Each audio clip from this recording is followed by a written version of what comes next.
briefly saying thanks again and good morning. I hope you had a very nice weekend. Thanks for joining us for another webinar, but this time it's a very special one. David Ripley, Executive Director of Customer Service at 13 Group. And many of you may know 13. We are all big fan of them due to their inclusion of floor coverings as a standard in their properties now for if I'm not wrong, David, 5 years. So you've been doing this for a while, and we are working now for a year in the sector from Uplyfted, and we speak to so many housing providers, and we hear their ideas, intentions, and struggles and desires to include floor coverings. And we thought that actually what best to do than bring all of you together to learn from each other and to hear from David directly.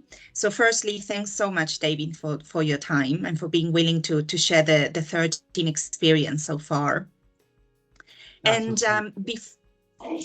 And before I let you maybe introduce yourself a bit more in 13, last but not least, the way we can go about today is we have now 40 minutes and I will be asking some questions of David, but do please feel free to jump in and ask questions or raise your hand and as we go along. Literally, this is a conversation, and what we mostly want is just to hear your questions and David's experience. Okay, so with not further ado, if that's okay, David, to you, and it would be amazing if we can start by hearing a bit about 13. Who are you? What are you? Where are you? Look, what makes you different? Why do you work there? Yeah, no worries, Augustina. Morning, everyone. It's great to be with you to share a bit of our story and see how we can help everybody learn and take forward what they want. But 13, for those of you that are not familiar with it, we are a social landlord by heart, formed out of a number of large-scale voluntary transfers from councils and also housing associations brought together, predominantly operating through Middlesbrough, Stockton and Teesside, but we also have properties all the way from Hull, part of Yorkshire in York, and all the way up to Northumberland as well. So we have roughly around about 36,000 properties. And I suppose, as Augustina said, we started this journey about 5 years ago, and it has not been without its troubles and its benefits, but I'll talk about that as we go forward. So like all housing associations faced with some of these quandaries, I think, today about where to go in terms of decent homes, the changes in that are coming our way, but also with customer demand and some of the pressures that we've got as a business. So atypically, we deal with social and affordable rented houses through the majority of our portfolio, but we also have around about 6,000 of our homes are care and support homes as well, which come with a different set of needs and requirements. So it's quite a mixed plethora of people that we serve. Awesome, thanks. And David, tell us briefly a bit more, if okay, about you and your role, how long you've been at 13, why did you join, and, what do you most enjoy about your work? Yeah, no, sure. So I started with 13, it would have been about 2017, so 6 years ago. I've had a couple of different jobs before this one within 13. But I think the real driver for coming back, I'd started my career in social housing, went off and did a few other things, but really looked at 13 and thought actually there was a real drive to want to help to make communities better, want to help and support our customers. And I think as we've sort of looked at some of the tragic events that have hit the sector since sort of 2016 onwards, it kind of brings it more into the eye line about what we really need to do and how we really need to try and think about how we can serve our communities better. So in short, I think I've got the perfect role to be able to do that now and help influence how we do that in the communities we serve. Great, thank you. So I guess, would it be fair and useful to start by thinking about like what led 13 to consider floor coverings? Do you remember what was the trigger, why it came about to start thinking about it and piloting or testing? Yeah, no, sure. I think I'm not going to sit here and pretend there was this well thought out plan and a load of detailed analysis that went into it, Augustina. But essentially, what it was probably a little bit of shock and awe just at how bad some of our properties had got. And actually, it's a bit like that old adage where if you stick a frog in a pot of water and slowly turn it up, the frog doesn't realise that it's boiling slowly. And for us, we'd kind of got to a point with our property standards where we hadn't been doing any flooring or anything like that. And we're doing kind of what we'd call the regulatory minimum, I think I would say. Is it legislatively safe? Does it meet the regulations? And I think because demand was so high, actually we didn't really have that much of a problem on face value. So it wasn't until we started to look into it and things of our key metrics. So at the time, things like the number of void properties that we had, which we now call empty homes, we had around about 3,300. So it was around about 10% of our stock profile at the time. And what we found when we started to look into some of that data was really sort of challenging. Well, where are customers leaving to? Where are they going? And what we found out is we had two main reasons. The first reason, which was around about 40% of people leaving 13, was death. So we kind of accepted there wasn't really much that we could do about that single-handedly. But the second reason was people were leaving to go to the private sector. And what we realised at the point in time then was that we were a little bit blind as to why that was. So that was where they were going, but it wasn't necessarily the reason why. So we think, well, the cost of renting is not cheaper. Effectively, in our areas, the security of tenure is no better in that private world. So we really started to stretch and look into it. And what some of that initial sort of analysis showed was that actually it was about the standard and the quality of the home that really mattered. So what we were doing was really looking at that and thinking, well, essentially, if that's where people are going, what's the differentiator? The differentiator being the standard of the property inside of the home. And that's really what started off. And we coupled that really with, I suppose, a brave thing at the time, which was to take the board out and see some of our properties, and some of the ones that we were not necessarily, shall we say, proud of at that time. So it was a bit about accepting where we were, but then also being prepared to look into that and then challenge whether that was right, wrong, or indifferent in terms of where we were at. Thank you. And I think that's a great segue, because we hear from a lot of the conversations we have with housing providers is that there is a will.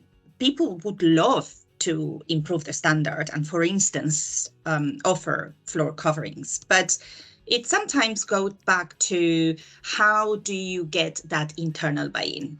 And also, how do you fund it?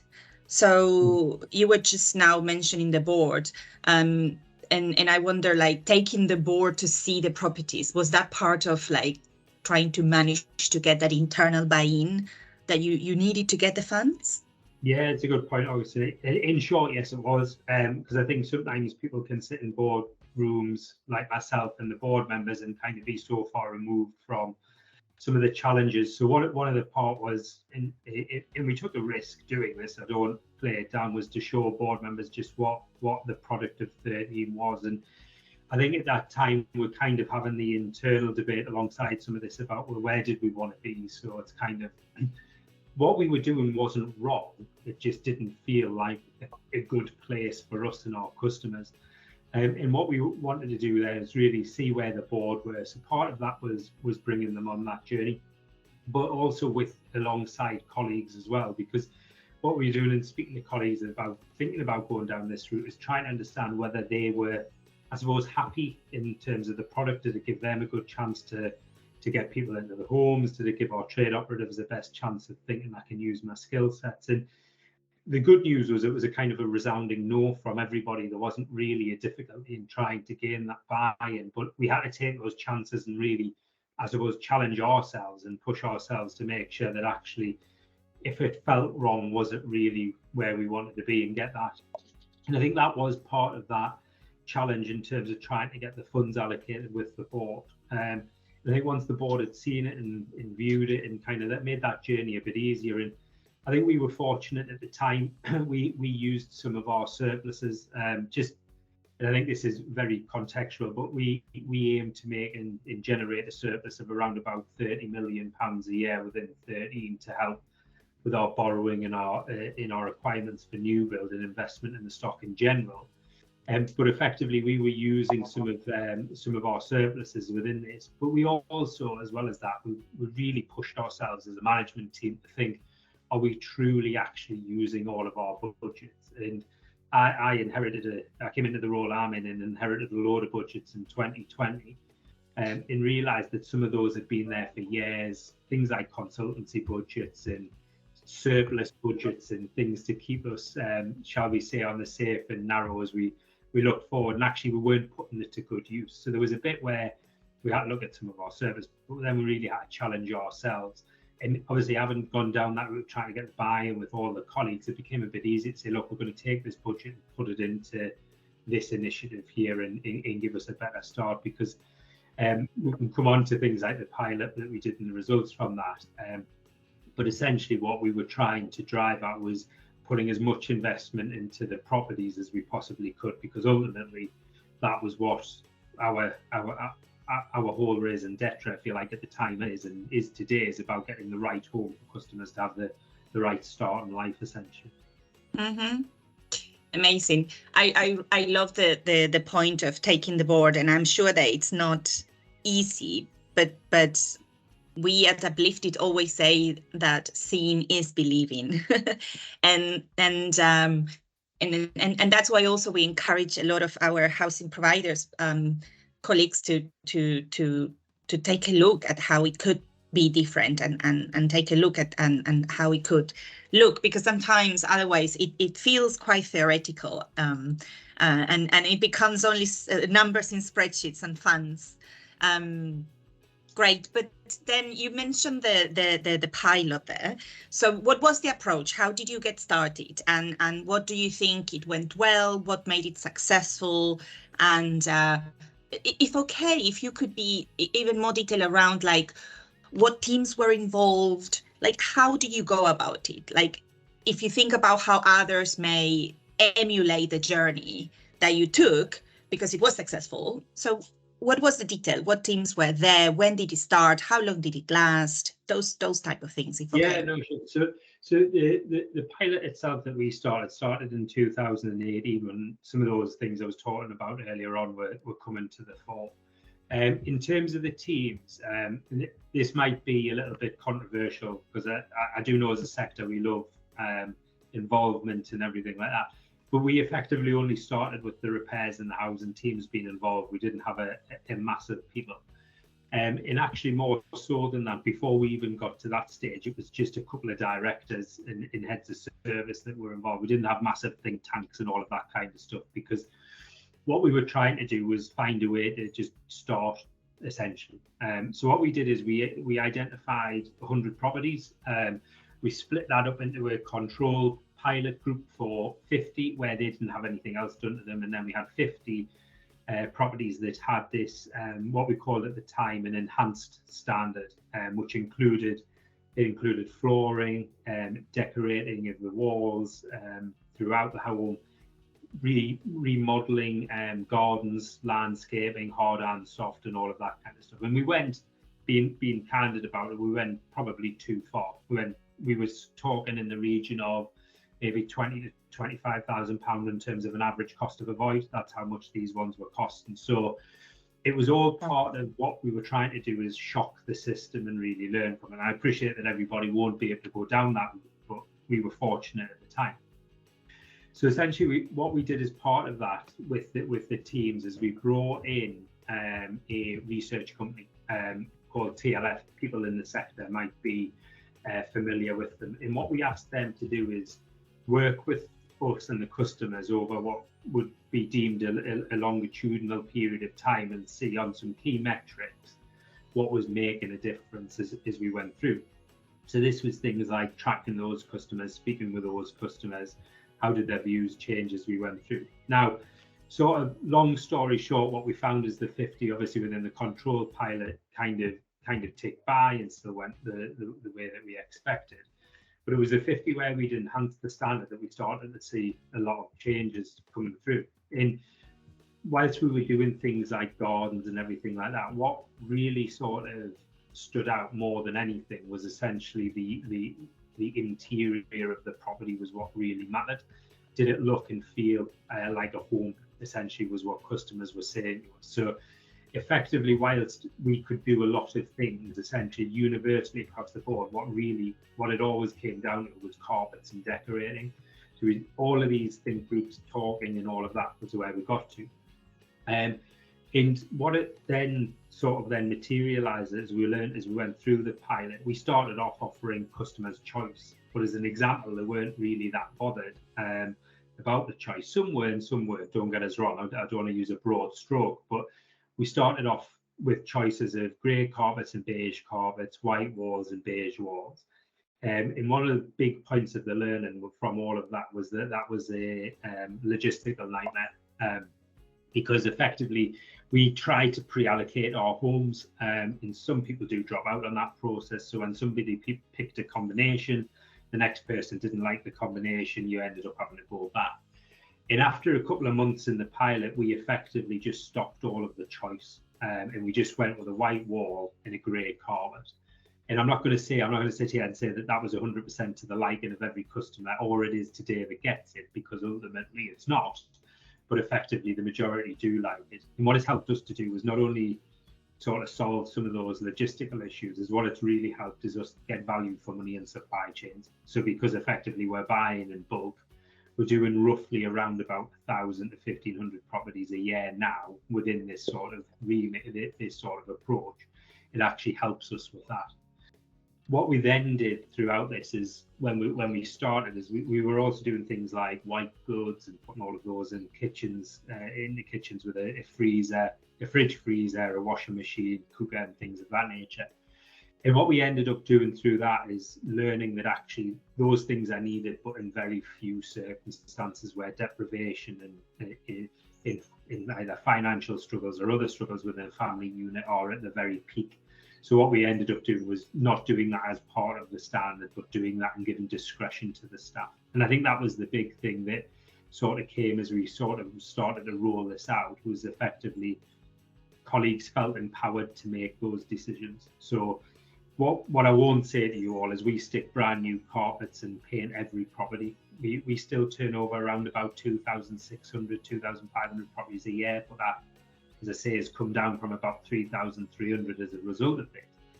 But on top of the sort of the 1,000 to 1,500 that we do with new carpets in decor, we then reuse existing materials as well. So if a carpet is good enough, if the decoration is good enough, it is left in situ, whereas historically we would have been probably like some on the call ripping out all of that flooring for health and safety risks and things of that nature. Awesome. So if I may just reiterate a couple of points. So it's interesting that you started with 100 organizations, you had a control group, and in terms of teams, you didn't involve a lot of people at the beginning. You involved less teams, and because, as you said, you just really wanted to get started. It boils down mostly, after trying a number of improvements, it boiled down mostly to decoration, the walls and the flooring, and colleagues feeling more empowered to make those decisions at the end for what is a standard and what are optional additions. And probably, and I know this, David, because you said to us before, so if I may, you did tell us how much actually also colleagues were more, the frontline colleagues were more proud of actually showing the properties, because you knew that they didn't always felt very comfortable, that obviously you were offering shelter for people that really needed it, but it didn't feel right. No, that's fine. Colleagues felt or feel today much prouder than they used to of what we used to turn out, and you can see the difference it makes to both them and their work, but also to the customers that we put in there through some very, very sort of simple changes and approaches that we took to really, I suppose, give them the best chance that they could have of letting properties, because ultimately at the end of the day, that's what we need to do, is get the properties let as quickly as we can to the best standard that we can to keep people in them. So I think some of that, coupled with the fact that what we saw in those early properties is people staying longer. So one of the difficulties we had when I talk about this pilot as well, just for context for people, I'm not talking about, we didn't pilot for years and years on end. We only ended up doing it for about 3 months, and then we mainstreamed it, because we got to a point with the learning where, having looked at how people react, and our average length of tenancy within 13 is about 5.5 years. It fluctuates around there, but it's very distorted, that is a statement, because like many providers, we've got a generation of people who've lived in their old council home, despite who the landlord is, for a number of years, and they're maybe third, fourth, fifth generation. So if you've got a handful of people at the top end of your chart that have lived here about, say, 60, 70 years in their home, then north distorts where your average actually lies at. So when we looked at our distribution curve, what we saw was that whilst the average was 5, it was very much peaking it sort of around about a year. And what it became was our challenge to ourselves is to say, well, actually, the long-term benefit here is if we can, rather than move the average because of how long people have been here, is can we make the peak on the curve move from a year to sort of 2 years and in up over in time. And that's where we've kind of got to now. We've just gone over the 2-year period from some of the changes, but obviously that's taken the thick end of 5 years to move that. But gradually, that's what's made a benefit. That, alongside, we've seen a reduction and continue to see a reduction in rent arrears, despite what's gone on in the wider economy and the wider factors facing people. It's one of those things where what we don't say is actually arrears has come down because we've done costs, but what we say is it's definitely a contributing factor. How much of that is, we don't know, because it's such an intricate sort of pattern. But I suppose that's one of the learnings that we had to sort of benefit people if they want to go on this journey, is think about it in a multifaceted way. Don't look at it as a very binary thing about, if we do this, this will happen, because getting the way people move into the homes, getting the quality right, and then getting them set up on that good footing to then live and be a good resident with us is so entwined in everything that we do. And we've had other benefits where some of these properties, the amount of repairs that we have to go and do is substantially reduced from properties that didn't used to go through this route. So we used to have an average of around about 6 jobs. Some of these properties don't get in touch for 3 or 4 years, is what we found from early on in the pilot. And that's just sort of bringing all of those different parts together. I think that's why ultimately we started with a very small group of people from housing, and we run our own DLO, for context, our direct labour organisation, repairs team. I don't know, everyone will call it different things, but because we've got all of that in house, it makes it a bit easier. And size wise, for context, and one of the reasons we started small was our voids operatives, as we call them. We've got around about 250 people in that team all in.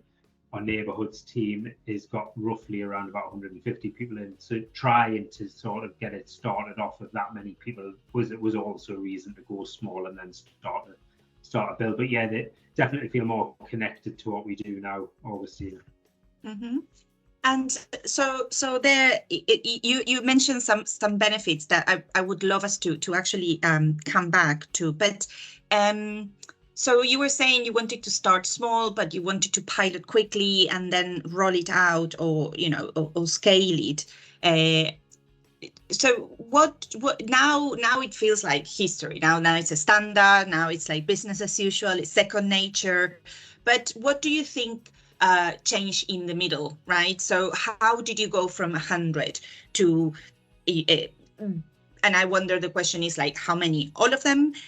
Now only when they turn around? What and therefore, actually, specifically, what do you feel are the procedures and policies, and what did it change so that the change sticking? Yeah. So I suppose the sort of the starting point with that is I'd love to be able to do every property, but financially it's completely unaffordable to rip everything out and start again. And where we got to is finding that balance. So effectively, when we talk about the reusing of the materials that are left, so if somebody moves out and the carpet's in good condition and things like that, is very much one of the things that changed was our approach and our view of risk.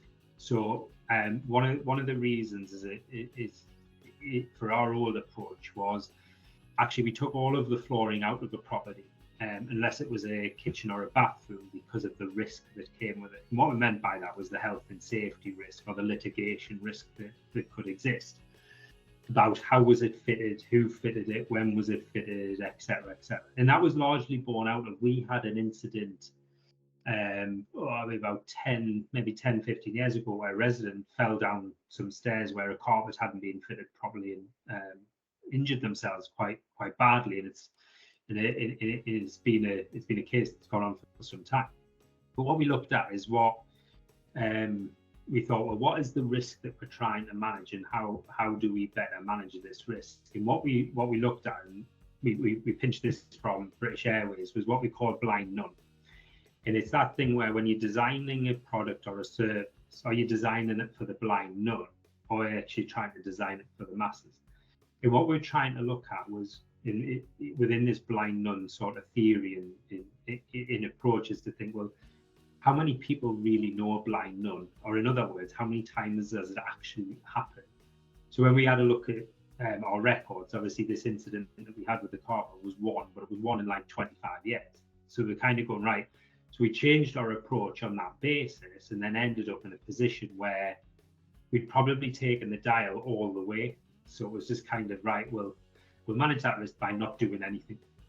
So what we said was, well, actually, what we want to do is this. How do we manage that risk? And what we wanted to do was effectively have floor coverings throughout the home, whether they be brand new or whether they be left in situ from a resident who was there. Because like many providers on the call, we'll still have residents who take carpets with them and things of that nature. So what we did to manage that process is, effectively, we came up with the approach of gifting and disclaimers, which I know sounds very American and all of that when we talk about disclaimers. But effectively what we do now is we ask residents when they move into that property to sign a disclaimer. And there was two reasons for that. One was to manage that health and safety risk if anything does happen, but also to manage the ongoing maintenance liability as well. Because what we didn't want to do is become entwined in a situation where if a carpet got marked or a carpet got ripped, we were having to go and do the reactive maintenance of it. So what we ended up doing is gifting them to residents, so that actually we accept that if anything goes wrong with that carpet, or shall we say it goes venturing out of the property when that resident leaves, then that's fine. It's fine by us if they want to take that and move it somewhere else. But effectively, it helps us to manage the maintenance liabilities ongoing as well. So all in all, when we started to adopt this approach, what it really helped with is us then start to firm up our view of how are we going to afford this longer term. And all of that coupling together, without sort of getting into it, our average cost of a void is still around about 4,500. If we think about where we used to be in 2017, it was around about 4,500. But of that 4,545 today, we've got roughly around about £1,100 of that is carpet, decorating, any capital works, so kitchens and bathrooms and things like that. So what we've actually been able to do is, because the properties are staying in a better condition longer now, is actually we've been able to maintain a cost envelope while doing more for customers. And that was a big learning point for us. And what we've then had to do is change our budgets and our approach to budget setting to accommodate it, but effectively knowing that actually as time's gone on, people are looking after the properties more when they've moved in. Actually, it means when they move out, some of them are staying in better condition, because not everyone's staying for 5-10 years. People are still moving out within 3 or 4 years, but effectively those properties are then coming back and they're in need of a statutory check, gas, electric, and then that's it, depending on what's in the property. And then I think the other thing that we had to think about when we went through this was really giving colleagues that belief, and in enabling them to look at a property, look at a resident on a shortlist and think, well, actually, what does that property really need for those people? So if you've got an elderly person moving in, are they realistically going to be able to decorate? Might be all right, but are they going to be able to? So we had to accept through this process that there'll always be areas of grey, and that's where we come full circle back to the blind none. What we haven't done is design what we do for the mass of what we do. What we've done is we've thought about those grey areas and said, well, we'll give that benefit to colleagues. They can make that choice. but where it's a little bit more black and white, actually these are the boundaries and these are the parameters. So it was just really putting those big sort of steps in place. But I think the main one for the learning for us was the health and safety management and the litigation management of the approach, really. Mm-hmm. Great. So moving quickly from a small test to incorporate it as a standard, but then allowing some flexibility for colleagues to make decisions depending on the situation. And it's been very interesting, this learning about managing the risk, and it's not about not doing it because there's a risk of, for instance, litigation. It's about, okay, so the best way around it is to give the flooring to the customers, and in the case that they take it away, you would need to spend again the money in that property, as opposed to owning the flooring, but therefore risking the potential litigation. And also I feel, David, that you've mentioned a lot of benefits that are a lot of them sound like savings. It seems that your amount of turnover property has reduced. It seems that this repair has reduced a lot, and therefore the time and the cost of some void properties is less. Rent arrears has reduced, and probably not only because of these, but potentially because of there's a certain contribution from this. Colleagues feel more proud of the properties that they rent. And so it seems that 5 years on, since 2018, it has become second nature and business as usual. The void standard, you said that the cost hasn't changed. Actually, it was 4,500. It still is 405,000. 4,500. There we go.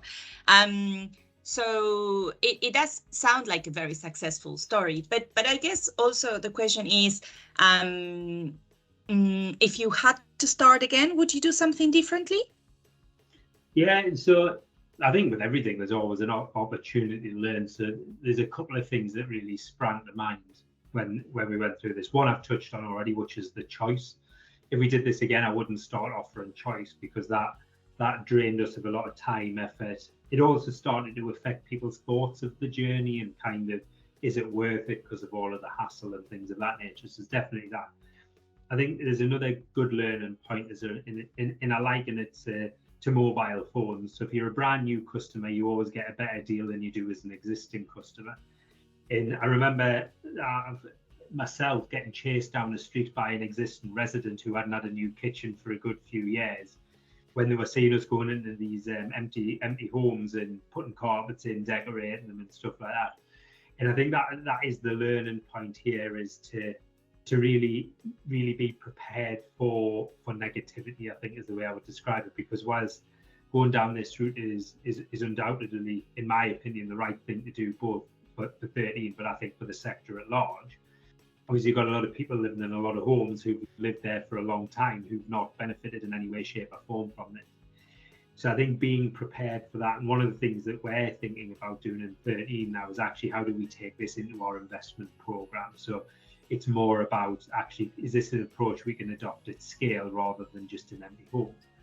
Even said that, where the amount of properties that we're turning over, we know roughly when we're doing sort of 2,500 a year, largely speaking, 15 to 20 years, we hope to get around everywhere. So in some way we can then up the standards as we go. But I think they were two of the really big learning points. And I think the third one was linked to the colleagues. I think when we think about going down this approach, and what we called it, when we give people the autonomy, we called it mam and gran.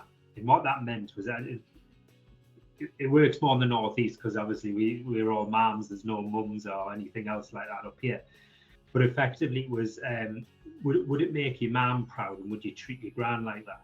And we didn't come up with policies and procedures and guidelines and all that kind of stuff, because our colleague base are very turned off by all that kind of stuff. And what we asked them to do was use that as a benchmark. And there was a fear that people would go nuts, and there would be like gold toilets, washers and all this kind of stuff, and like be at this very far extreme end. But what we realized is, with a little bit of trust and a little bit of belief in the product and where we're trying to get to, actually the colleagues were sensible. They weren't going out and saying things needed replaced when they didn't. Don't get us wrong, we still have times where we might go a bit far and we've got to rein it back and get it right. But that's life, isn't it? You describe a policy and people will go off all of the great intentions, and then things will change. Staff will turn over. And I think that's one of the ongoing challenges that we always have is a leadership team. So within customer services in 13, we're quite stable. Everyone's been here through this journey. But underneath that, people have turned over. So team leaders turn over, managers turn over. And obviously we're bringing people in both from within housing and outside of housing. And you notice it more with people from inside of housing who think the approach is, I was sort of calling the other day, weird, right? And I get that. And we're open about this, and we will talk about it all the time. Is, in my personal opinion, is that I think it's weird that we have this debate in 2023 in housing more than it's weird that we don't kind of do it. And it's just that continuous learning journey that we have to take people on, get them up to speed and understand, and then it becomes second nature as we kind of go through. But it's not all plain sailing day in, day out. And we still have moments where we need to just refresh and get people back on the right page, because sometimes it's like everything is, I've got 100 housing officers that go into properties to let. Each one of them has a different view of what good is and what all right is. And sometimes we get it wrong, and that's fine as well. But we reskill and we train people and say, look, let's have a look. And we've got, what we do as part of the voice process, an example is we take photographs. So we take colleagues back through if we get a complaint, and we say, look, this is what good new, this is what good somebody leaving something looks like. So it's just to keep people going, and it's that refreshing and that learning journey really, and it's that we just keep pushing on. And it's like I say, once we kind of got to that point where this is what we are doing, it just becomes a bit easier to set your stall out and keep people going on it. Yep. And thanks for that. And Dean, do you? I saw you wrote a question, Dean Wall. Do you want to ask yourself so that they hear less of my voice? Thanks, David. It's really interesting. I think I'm come from Jigsaw Homes in Greater Manchester. So we turn over similar amounts of voids, and we've kind of been running a pilot for a few years. But we've not had much money. Money's too tight to mention, isn't it? Spending it on everything, really. So I was just interested on those figures that you said. So if you turn over 2,500 properties, how many would you predict that you're carpeting? Because I know you said you gift some, and how much do you think the average cost would be just to cover the carpeting side?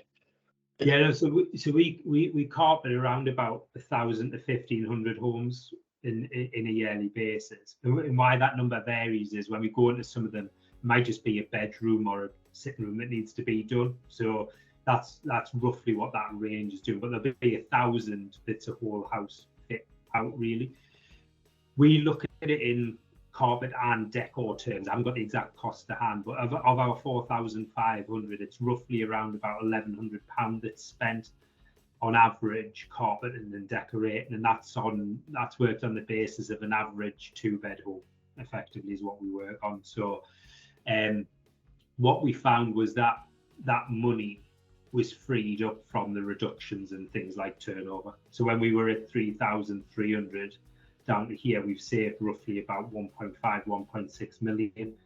Those homes, that's what it's costing us to then put the floor in, if that makes sense to you. Thanks for that, David. So I did have another question. However, we are only 3 minutes to the hour. So I thought that are there any other thoughts or questions or initial reactions from the participants? Liz, do you want to? Yes, just a quick question. On the floor coverings, you mentioned carpets a lot. Are you putting carpets in? Because we've been talking about this internally a lot as well, and we've been talking about sort of more going down the vinyl route on the ground floor and carpets upstairs. Is that sort of what you're doing, or are you just going carpet everywhere? It's a good question. As we had that debate, we go carpet everywhere for thermal efficiency to help with some of the other things that are going on. With the exception of bathrooms and kitchens, obviously we put it's like a vinyl floor covering down that we put in those, the non-slip stuff for residents. But yeah, it's carpets everywhere else. Brilliant, thank you. One of the things that, sorry, I should say, one of the things that we found when we stayed away from vinyl, depends on the age of your stock. Some of our floorboards are horrific, and what you were finding is that you would potentially end up having to cover the floorboards with sort of a bit of wood or something like that, which is one of the issues that we were having in some of our aged stock. So rather than have to create another maintenance issue, that's why we went down the route of carpets. That's a really good point, thank you. Yeah, it's all these nuances you learn as you go through it. Exactly. Especially when a joiner goes ape with you when you're having to cut open floorboards to get to a pipe. Yeah. Thanks for the question, Liz. Any other questions, thoughts, initial reactions?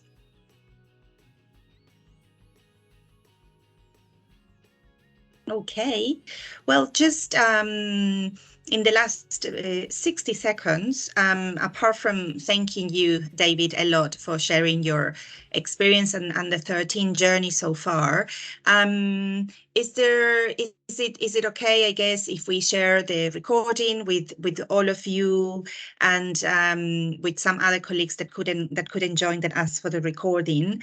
And yeah, I guess we are very, very grateful for David's time. And just as a kind reminder, we are Uplyfted and we are obsessed with floor coverings in social housing. So thanks for joining us, and hope to catch you soon in some pilots and scale-ups like 13 did. And on that note, well, I hope you have a lovely rest of day and rest of week. Thanks, David, again. Cheers, thanks everyone. If anyone wants to come up as well, more than happy to do any visits if people want to come and see any bit in action and stuff like that as well. Cheers, Thank you, everyone. Thank you very much. Thanks. Thank you. Take care. Bye. Bye-bye.